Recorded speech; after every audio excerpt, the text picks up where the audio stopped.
ان کے ساتھ تشریف رکھتے ہیں مولانا حمزہ عبداللہ صاحب، امام خطیب جامعہ مسجد محمدی۔ السلام علیکم، خوش آمدید۔ وعلیکم السلام ورحمۃ اللہ۔ اور ان کے مولانا حمزہ عبداللہ صاحب، آپ کیا مراد لیتے ہیں مکالمے سے، اور مکالمے کے لیے جو راہ ہموار ہونی چاہیے، چاہے وہ مدارس ہوں، سکولز ہوں، یونیورسٹیز ہوں، کالجز ہوں، مطلب جدید علوم ہوں یا مذہبی علوم کی بات کریں، دونوں طرف ہی ہم ایکسٹریم پوزیشن لے رہے ہوتے ہیں عموماً، ٹھیک ہے؟ تو اس کی کیا وجہ ہے؟ ہم مکالمے کی طرف کب آئیں؟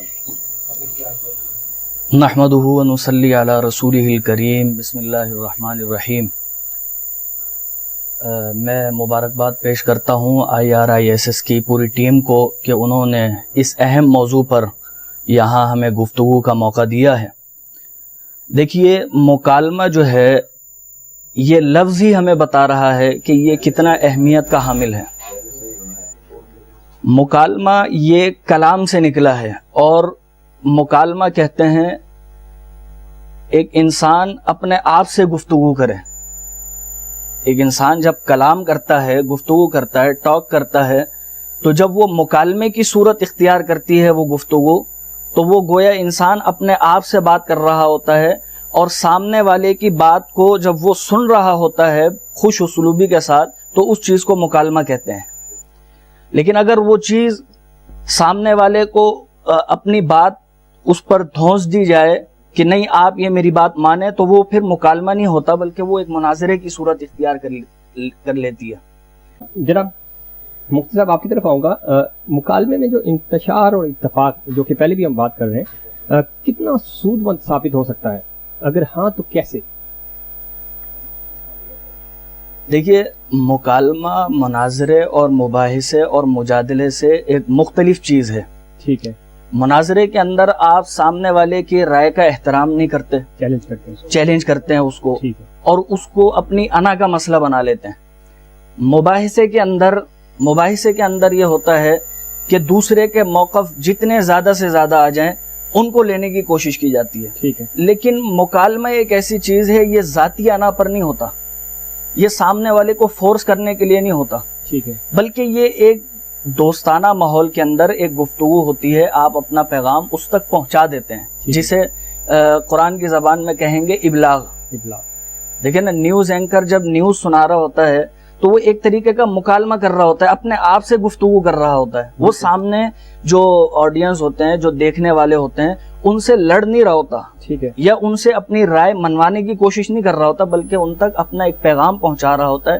تو وہ جب پیغام مکالمے کی صورت میں پہنچتا ہے تو وہ بہت مفید ہوتا ہے، ٹھیک ہے، اور اس سے آگے بڑھنے کے چانسز زیادہ ہوتے ہیں، معاشرہ مستحکم ہوتا ہے۔ لیکن مناظرے، مجادلے اور مباحثے کی صورت میں معاشرہ جو ہے وہ پستی کی طرف آ جاتا ہے، اس سے پھر انتشار اور اختلاف بڑھ جاتے ہیں، اختلافات زیادہ بڑھ جاتے ہیں۔ ٹھیک ہے جناب، اسی کو میں کنٹینیو کروں گا۔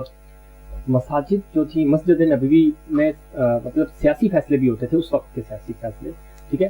آج ہم دیکھتے ہیں کہ جگہ جگہ یہ لکھا ہوتا ہے کہ یہاں سیاسی گفتگو سے پرہیز کیا جائے، ٹھیک ہے۔ تو ہم، میں اور آپ کا جو Islamic research institute of social sciences ہے، یہ کس طرح اس کلچر کو دوبارہ فروغ دے سکتا ہے، یا فروغ دینے میں اپنا کردار ادا کر سکتا ہے کہ وہ کلچر واپس آ جائے کہ مسجد میں صرف یہ قرآن حدیث نمازیں تو بالکل ٹھیک ہے، یہ تو ہونی چاہیے، لیکن کیا ہم سماج کے بیٹھ کے بات نہیں کر سکتے جو کہ پہلے ہوتی تھی؟ ریاست مدینہ میں یہ ساری چیزیں ہوتی تھیں، کیونکہ اس وقت مسجد ہی مین ایسی جگہ تھی جہاں پہ ہم بیٹھ کے اپنی سوسائٹی کے بارے میں جان سکتے تھے، کوئی بیمار تو نہیں ہے، کس کے ہاں کیا پرابلمس ہیں، یا جو سماجی مسائل ہوتے تھے وہ بھی ان کے فیصلے بھی مسجد میں جا کے ہوتے تھے، ٹھیک ہے۔ آج یہ کلچر نہیں ہے، ابھی اتنی مطلب وہ کہتے ہیں کہ عدم برداشت اتنا ہے کہ ہم برداشت نہیں کر سکتے کسی دوسرے مسلک کا آدمی آ کے ہماری مسجد میں نماز پڑھ لے۔ تو اس چیز کو کیسے ختم کریں گے جناب مولانا صاحب؟ دیکھیے، اس کے لیے ضروری ہے کہ جو حقیقی علماء ہیں وہ عوام کے اندر دین کی صحیح تعلیم کو پہنچائیں۔ دیکھیں، ہمیں کتب حدیث میں یہ ساری سماجی باتیں ہمیں ملتی ہیں جو آج معاشرے میں ہو رہی ہیں، ایک ایک پہلو ہمیں زندگی کا ملتا ہے قرآن اور سنت کی روشنی میں کہ ہمیں مسجد میں کون سی باتیں۔ لیکن بعض دفعہ ایسا ہوتا ہے کہ وہ افراد جو لا علم ہوتے ہیں یا انہیں کچھ مخصوص معلومات ہوتی ہے، وہ اس معلومات کی بنا پر تمام افراد پر ایک فیصلہ لگا دیتے ہیں کہ مسجد میں یہ باتیں نہیں ہو سکتی، جبکہ جیسے آپ نے کہا کہ مسجد میں فیصلے بھی ہوتے تھے، مسجد میں تجارت کیسے لوگوں کے ساتھ کرنی ہے وہ بھی مسجد میں ہی طے کیے جاتے تھے. مسجد کے اندر پیغمبر علیہ السلام سے ہنسی کی بات بھی کی جاتی تھی، خوشی کی بات بھی کی جاتی تھی. لیکن جب یہ باتیں آپ لوگوں کو بتاتے ہیں تو وہ ایک عجیب سی فیلنگ ان کے اندر آ جاتی ہیں کہ یہ ایک نئی بات کر رہے ہیں. حالانکہ مسجدیں یا مدارس یہ تو لوگوں کو جوڑنے کے لیے ہوتے ہیں، اور جوڑنے کی ظاہر سی بات ہے ہر شخص اپنے شعبے سے وابستہ ہوتا ہے، تو جو بھی جس شعبے سے وابستہ ہوگا وہ اس شعبے سے متعلق گفتگو تو لازمی سی باتیں کرے گا. تو جب وہ سنی جائے گی اور اس کو وہ بات سنائی جائے گی تو اس سے محبت ہی پیدا ہوگی. بالکل صحیح کہہ رہے ہیں، اس سے محبت ہی پیدا ہوگی. مولانا حمزہ صاحب آپ کی طرف آؤں گا. آپ کیا سمجھتے ہیں کہ مجموعی طور پر مکالمے کے فروغ کے لیے اور اس کو ہم اجاگر کرنے کے لیے کیا جو ہمارے کیا کردار ہونا چاہیے؟ اس کے لیے سب سے پہلے ہمیں لوگوں میں آگاہی کی ایک مہم چلانی پڑے گی تاکہ انہیں پتہ چلے کہ بھئی مناظروں، مباحثوں اور مجادلوں سے ہٹ کر بھی ایک چیز ہمارے سامنے ہے. دیکھیے یہ معاشرہ اس میں تنوع ہے نا، مختلف رنگ و نسل کے لوگ ہیں، مختلف عقائد اور نظریات رکھنے والے لوگ. اس معاشرے میں اختلاف کا پیدا ہونا ایک لازمی امر ہے. اس اختلاف کو رفع کرنے کے لیے مختلف دانشوروں نے کچھ صورتیں نکالی کہ بھئی اس اختلاف کو کسی طریقے سے ہم ختم کر سکیں.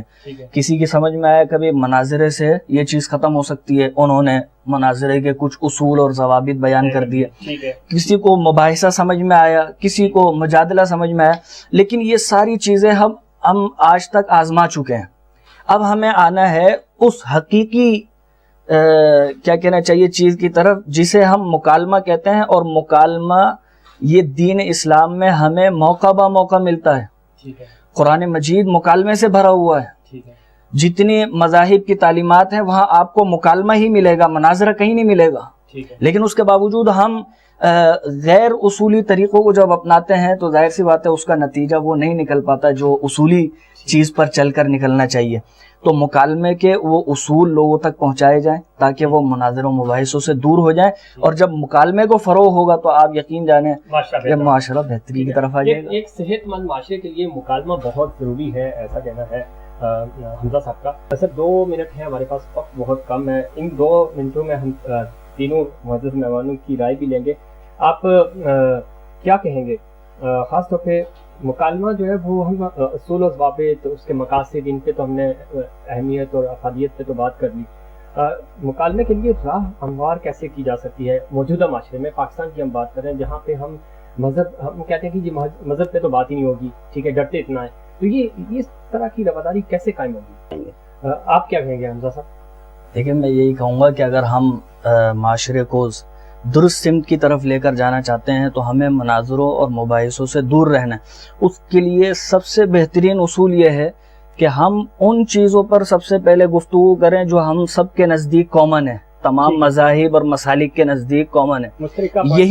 یہی اصول جو ہے قرآن بھی ہمیں دیتا ہے. جیسے اللہ رب العالمین فرماتے ہیں قُلْ يَا أَهْلَ الْكِتَابِ تَعَالَوْا إِلَىٰ كَلِمَةٍ سَوَاءٍ بَيْنَنَا وَبَيْنَكُمْ. آ جاؤ اس بات کی طرف جو ہمارے اور تمہارے درمیان مشترک ہیں. ہم بھی ایک رب کے ماننے والے ہیں، تم بھی ایک رب کے ماننے والے ہو، تو آؤ اس چیز کو تو ہم متفق ہوئے. تو جب ہم ایسی باتوں پر گفتگو کریں گے جو متفقہ ہیں، فروعات کے اندر نہیں پہنچیں گے، ضمنی بحثوں کے اندر نہیں الجھیں گے، تو پھر ظاہر سی بات ہے کہ وہ پھر مکالمہ مناظرے کی صورت اختیار نہیں کرے گا، وہ مکالمہ ہی رہے گا اور اس سے بہتر نتیجہ نکلے گا. ٹھیک ہے. سوشل سائنس ماشاءاللہ بہت اچھا کام کر رہا ہے. آؤ اختلاف رائے پہ اتفاق رائے کریں. کیا خوبصورت سلوگن ہے.